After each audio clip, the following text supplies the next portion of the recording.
인류 최초의 우주인이라고 할 수 있는 구소련의 가가린이라는 사람이 있습니다. 가가린.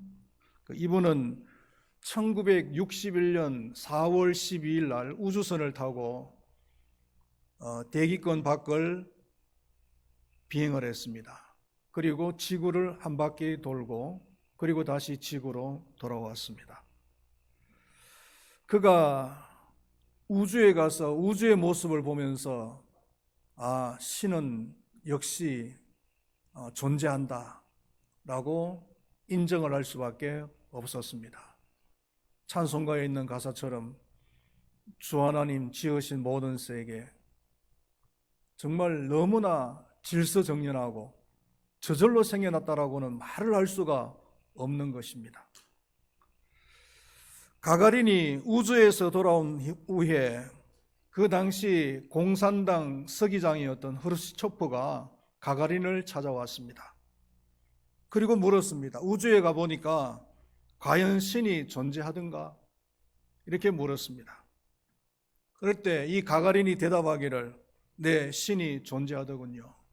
이렇게 대답을 했습니다. 그랬더니 흐르시초프가 뭐라고 얘기했냐면은 네, 그럴 줄 알았다. 하지만 신의 존재가 알려지면은 공산주의가 무너지니 어디에 가든지 간에 다시는 신이 존재한다는 말을 하지 마라. 이렇게 엄포를 놓았습니다. 그리고 가가린이 교황청을 방문을 했습니다. 교황도 이 가가린이 우주를 방문하고 왔다는 그 사실에 대해서 굉장히 많은 관심을 가지고 있었습니다. 그러면서 우주에 가보니까 신이 과연 존재하던가? 라는 질문을 교황이 했습니다. 그때 이 가가린이 갑자기 그 흐르시초프의 무서운 얼굴이 생각이 나는 겁니다. 그리고 신이 존재한다는 말을 했다가는 또 후감당을 감당할 수가 없을 것 같아서 신이 존재하지 않더군요. 라고 거꾸로 대답을 했습니다. 그랬더니 교황이 하는 얘기가 뭐냐면은 네, 그럴 줄 알았다. 하지만 사람들이 그 사실을 알면은 교회가 무너지니 절대로 나가서 발설하지 말아라. 이렇게 얘기를 했다는 것입니다. 이 가가린이 신이 존재한다는 사실을 본인이 경험을 했지만은 이렇게 신 존재에 대해서 애매한 태도를 보인 이유가 무엇일까요? 그것은 신 존재에 대해서 말씀을 통해서 경험을 하지 못했기 때문이에요. 흔들리지 않는 믿음을 가지려면은 말씀이 토대가 되어진 믿음을 가져야 됩니다. 그래서 그 말씀을 통해서 하나님이 정말 살아계신다라는 것을 경험을 했을 때에 흔들리지 않는 그런 믿음이 될 수가 있는 겁니다. 우리를 구원하기 위해서 삼위 하나님이 서로 협력을 하셨어요. 오늘은 그 삼위 하나님 중에서 성령 하나님께서 하신 일에 대해서 나누어 보기를 원합니다. 우리를 구원하시기 위해서 성령 하나님께서 하신 일이 뭐냐면은 첫 번째로는 우리가 하나님의 말씀을 들을 때에 그것을 믿게 하는 역할을 하신다는 겁니다. 13절 상반절 말씀 우리 한번 다 같이 읽어보겠습니다. 그 안에서 너희도 진리의 말씀 곧 너희의 구원의 복음을 듣고 그 안에서 또한 믿어. 됐습니다. 우리의 구원을 위해서 하나님께서 우리를 구원하기 위해서 삼위 하나님께서 각각 맡으신 사역이 있다는 거예요. 역할이 있다는 겁니다. 그 역할이 뭐냐면은 성부 하나님께서는 구원의 종합적인 계획을 세우는 일입니다. 창세 전에 마스터 플랜을 짜는 일을 성부 하나님께서 하신 거예요. 그 계획 속에는 예정과 선택이 다 들어가 있죠. 그리고 성자 하나님은 구원의 당사자로 오셔서 구원의 객관적인 사역을 하시는 겁니다. 이 땅에 성육신하신 것과 그리고 우리의 죄를 대신해서 십자가에 돌아가신 일들, 이런 객관적인 사역을 하신 거예요. 그리고 성령 하나님께서는 구원의 주관적 사역을 하시는 겁니다. 예수님께서 십자가 위에서 죽으셨다고 해서 모든 인류들이 다 구원을 받는 것은 아니에요. 누가 구원을 받습니까? 그 예수님이 하나님의 아들이시고 내 죄를 위해서 십자가 위에서 돌아가셨다는 사실을 믿는 사람만이 구원을 받잖아요. 그때 그 복음의 말씀을 들었을 때에 그 예수님이 내 죄를 위해서 돌아가셨다는 사실을 믿게 해주는 사역, 한 사람 한 사람에게 믿게 해주는 사역을 하시는 분이 누구냐면 성령 하나님이시라.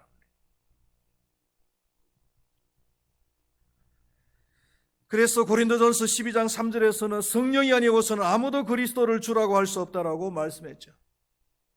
역설적으로 이야기하면은 성령께서 도와주셔야만이 그리스도를 주라고 고백할 수 있지, 성령께서 도와주시지 아니하면은 죽었다 깨어나도 그리스도를 주라고 고백할 수가 없다는 거예요.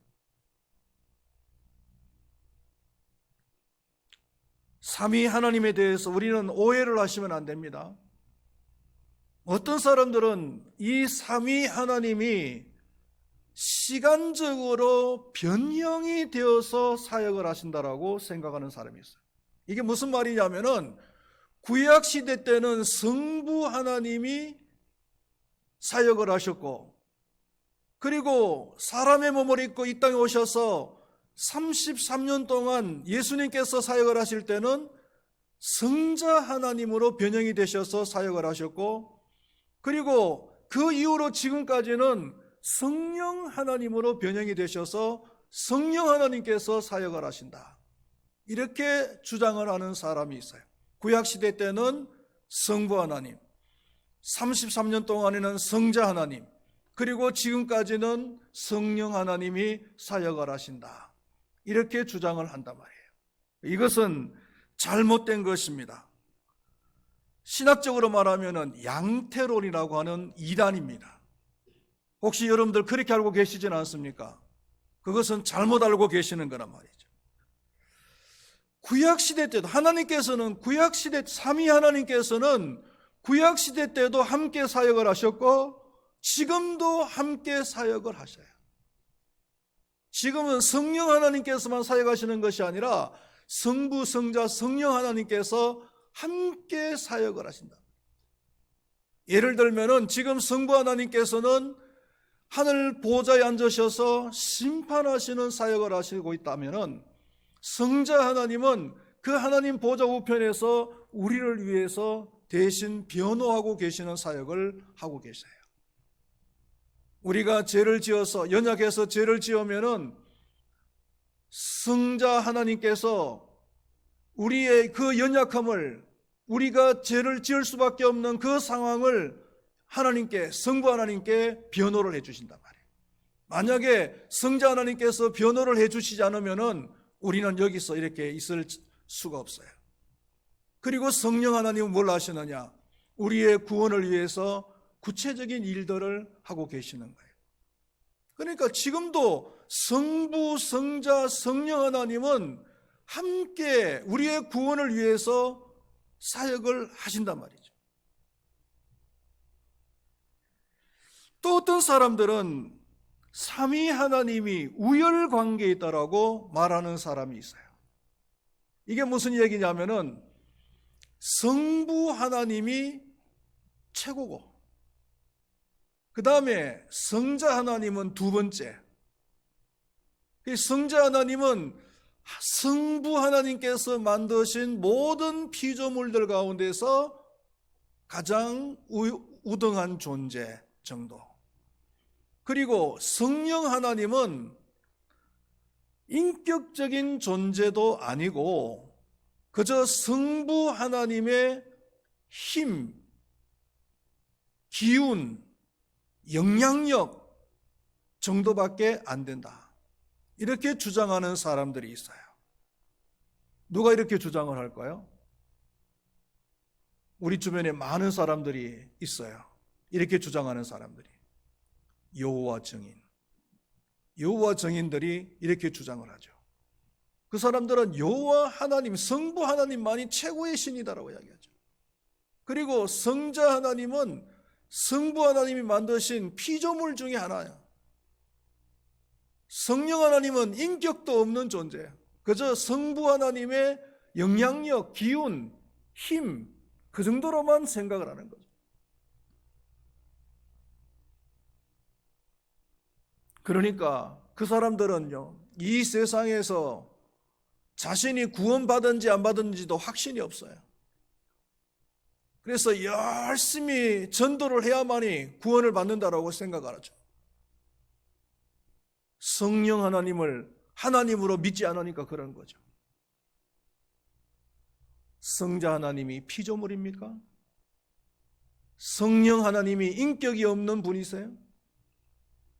성경에서는 뭐라 그랬습니까? 예수님께서는 하나님과 나는 하나다 이렇게 말씀하셨고, 나를 본 자는 곧 하나님을 본 것이다라고 말씀을 하셨어요. 하나님, 성부 하나님과 성자 하나님은 동등하신 분이시라고 말씀하고 있죠.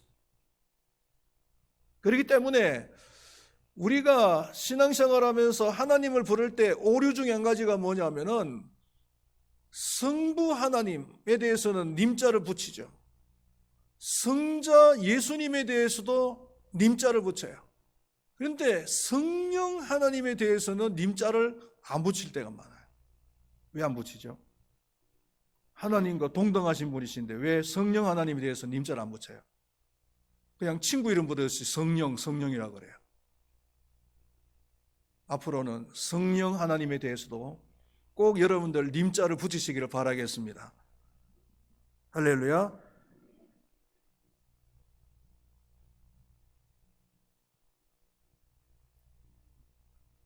동등하신 분으로서 지금도 서로 협력을 하신단 말이에요.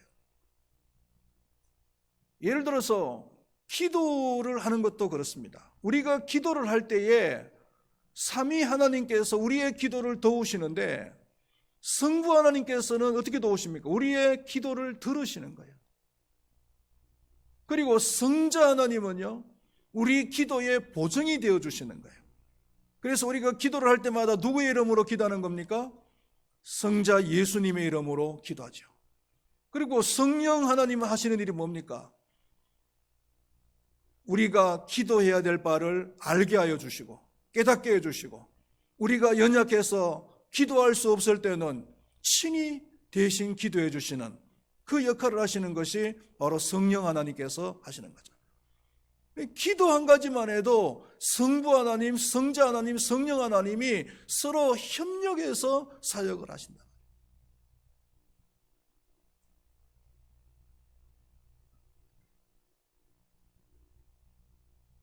구원의 사역도 삼위 하나님께서 서로 협력을 하시는데, 특별히 성령 하나님께서 하시는 사역은 우리가 하나님의 말씀을 들을 때에 우리 각 사람 한 사람 한 사람들이 그 말씀을 믿고 듣고, 그리고 예수님을 하나님의 아들로 그리고 구세주로 믿도록 해주는 것이 성령의 사역이신 줄로 믿습니다. 할렐루야. 그리고 두 번째로 성령 하나님이 하시는 사역이 뭐냐면은 인치시는 사역입니다. 그 약속의 그 성경 말씀에 보면은, 오늘 봉독했던 말씀에 보면은 약속의 성령으로 인치심을 받았으니 이렇게 얘기를 하고 있죠. 여기서 인이라고 하는 것은 도장을 말하는 겁니다. 도장을 왜 찍는 겁니까? 이 도장을 찍는 것은 신빙성을 보장하기 위해서 도장을 찍는 거예요. 보통 세 가지 경우에 도장을 찍는데, 첫 번째로는 권위, 진실을 보장하기 위해서 도장을 찍는 경우가 있어요. 물건이 이거는 진품이다 라는 것을 보장하기 위해서 어떻게 합니까? 보증서를 쓰고 그리고 도장을 찍죠. 그렇죠? 그래서 그 물건에 대한 진품에 대한 보장을 할 때 도장을 찍거나 아니면은 소유권을 보장할 때 도장을 찍습니다. 짐승들, 목장을 하시는 분들, 우리 목장, 우리 농장의 짐승이다, 돼지다, 소다라는 것을 표시하기 위해서 뭘 해요? 짐승에게 도장을 찍죠. 옛날 노예들도 소유권을 확인하기 위해, 보장하기 위해서 낙인을 찍었잖아요. 아니면 세 번째로는 안전을 보장하기 위해서 포장을 잘하고 그리고 그 포장지 겉에다가 도장을 찍습니다. 그 도장이 파괴되지 않는 이상은 이 물건은 안전하게 잘 보관이 되어져 있다라는 것이 보장이 되어지는 거죠. 그래서 권위나 소유권이나 안전을 보장하기 위해서 도장을 찍는데 우리가 구원을 받는 데는 두 가지의 도장을 받아야 된다는 겁니다. 두 가지의 인을 받아야 된다는 거예요. 하나는 외적 인인 세례를 받아야 된다. 세례는 우리가 구원을 받는데 외적 인이 됩니다. 그래서 예수님께서도 믿고 세례를 받는 사람은 구원을 받으리라고 이야기했습니다. 믿는 사람들은 세례를 통해서 구원받았다라고 하는 그런 증거, 외적인 인을 도장을 찍어야 돼요. 믿으신다면 세례를 다 받으시기를 바라겠습니다. 그리고 두 번째로는 내적인 인인 성령이에요. 성령이 내 속에 계셔야 됩니다. 내 속에 성령이 계시는지 확인을 해보시기를 바라겠습니다. 성령으로 인치시는 이유가 뭐냐면은 14절 상반절에 보니까 이는 우리 기업의 보증이 되사 이렇게 얘기를 하고 있죠. 우리 기업의 보증이 뭐겠습니까? 천국이 우리의 기업이잖아요. 그러니까 성령께서는 우리가 천국에 들어가는데 보증이 되어 주신다는 거예요. 이 보증이라고 하는 말은 계약을 할 때 계약금이라고 하는 의미가 들어있어요. 자, 우리가 물건을 사러 갔거나 아니면 집을 사러 갔어요. 집을 사러 갔는데 보니까 아주 마음에 들어요. 그럼 어떡합니까? 그 집을 사기 위해서 계약금 내지는 보증금을 갖다가 먼저 주지요. 주면은 일단 보증금을 주고 나면은 어떡합니까? 그 집은 내 것이나 다름이 없어요. 주인도, 집주인도 계약을 하고 보증금을 받은 이상은 함부로 그 집을 다른 사람에게 계약을 하거나 팔 수가 없죠. 그러나 그 집이 아무리 마음에 들어도 만약에 계약을 하고 보증금을 주지 않는 이상은 내 집이라고 장담을 할 수가 없는 거죠.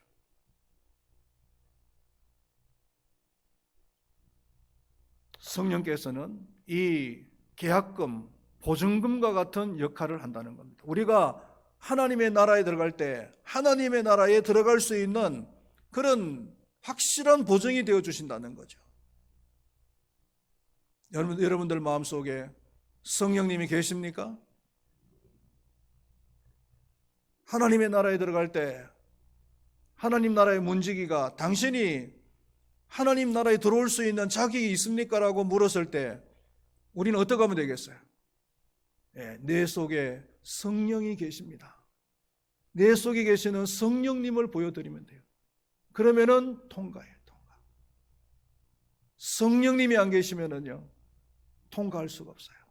마치 천국에 들어가는 비자와 같은 역할을 한다는 겁니다.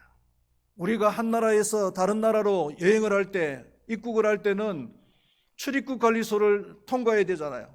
출입국 관리소에서 요구하는 것이 뭡니까? 비자잖아요, 비자. 비자가 있으면은 안심 놓고 그 나라에 들어갈 수가 있어요. 출입국 관리소를 통과할 수 있어요. 그러나 비자가 없으면요, 그 나라를 그 출입국 관리소를 통과할 수가 없죠. 그 나라에 들어갈 수가 없는 거예요. 비자가 어떤 의미입니까, 여러분? 비자는 당신은 우리나라에 들어와도 좋습니다. 우리가 당신의 신분을 보장합니다. 라는 그런 뜻이잖아요. 그러니까 다른 나라에 가기 위해서는 반드시 비자를 받아야 돼요. 비자를 받아야만이 그 나라에 안심 놓고 안전하게 들어갈 수가 있는 거죠. 성령께서 바로 이런 역할을 하신다는 겁니다. 우리가 하나님 나라라고 하는 그 나라에 들어갈 때 이 성령께서 비자와 같은 역할을 하셔서 하나님 나라에 들어갈 때 무사 통과할 수가 있다는 겁니다. 할렐루야. 성령께서 인치시는 이유란 말입니다. 그리고 세 번째로는 성령께서 하시는 사역이 뭐냐면은 찬송을 돌리게 하는 일이다. 14절 하반절에 보니까 그의 영광을 찬송하게 하려 하심이라 이렇게 이야기했죠. 이것은 삼위 하나님이 우리를 구원하시는 최종적인 목적이라고 할 수가 있어요. 하나님께서 우리 사람들을 창조하신 목적이 뭡니까? 이사야서 43장 21절 말씀에 보면은 이 백성은 나를 위하여 지었나니 나의 찬송을 돌리게 하려 함이라고. 하나님께 찬송을 돌리게 하기 위해서 우리 인간들을 만드셨단 말이에요. 우리 인간들을 포함해서 모든 피조물들이 하나님을 찬양하는 삶을 살아갈 때 괴로운 것이 아니라요. 힘든 것이 아니라 가장 행복하고 가장 보기가 좋고 가장 자연스러운 거예요.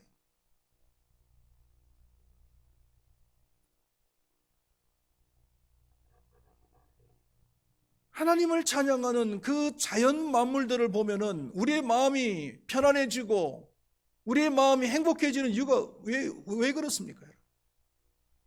그 피조물들이 하나님을 찬양하고 있는 그 모습이 너무나 자연스럽기 때문에.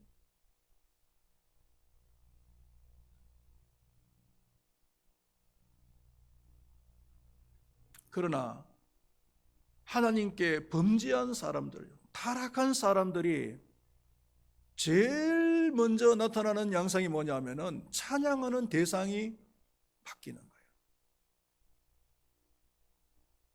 하나님에서 사람으로 바뀝니다.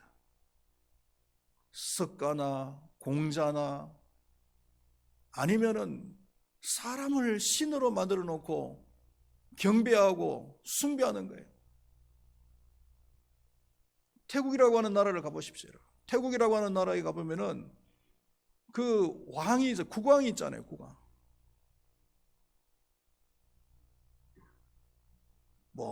택시를 타도 집에 가도 국왕상을 만들어 놓고요. 아침 저녁으로 거기에다가 제사를 드리는 거예요. 택시를 탔는데요. 국왕상이 이렇게 있어요. 있어가지고 손가락질을 하면서 저기 국왕상이 있네? 이렇게 이야기했더니 선교사님이 깜짝 놀라면서 그렇게 하시면 안 된다고. 이 나라에서는 국왕이 신이래요. 신이기 때문에 어디다가 감히 신에게 손가락질 하냐 이거예요. 이거는 불경지에 해당하기 때문에 잘못하면은 봉변을 당할 수가 있으니까 절대로 그런 행동을 하지 말라. 사람이 신이에요. 그래서 사람을 경배해요.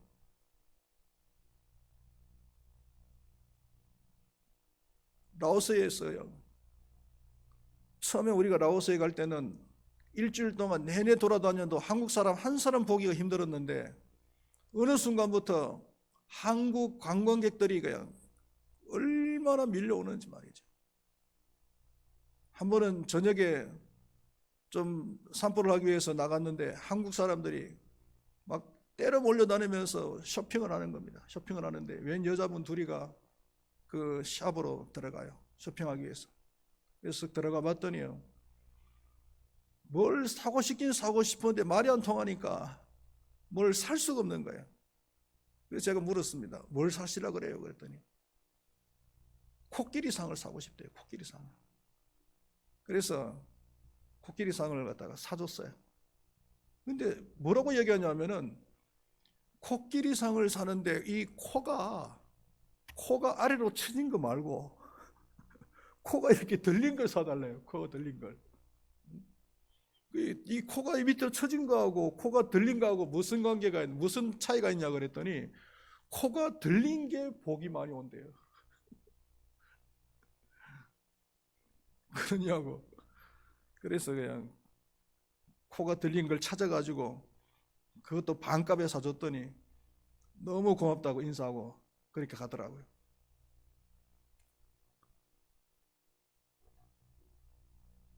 이렇게 우상을 섬기고 우상을 경배하는데 어떻게 잘 살 수가 있겠어요? 행복하게 살아갈 수가 있겠어요?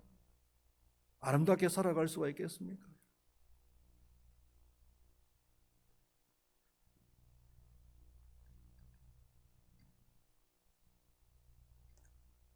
하나님께서 원래 만드신 인간으로 사람의 모습으로 바꾸는 것, 이것을 구원이라 그래요. 구원을 다른 말로 하면은 하나님께서 원래 만드신 그 인간의 모습으로 다시 바꾸는 것. 조금 유식한 말로 이야기하면은 회복이라 그러죠. 회복. 구원을 다른 말로 하면은 회복을 말하는 거예요. 하나님께서 원래 만드신 모습으로 회복시키는 것을 구원이라 그래요. 원래 하나님께서는 우리 사람들이 하나님을 찬양하도록 만들었잖아요.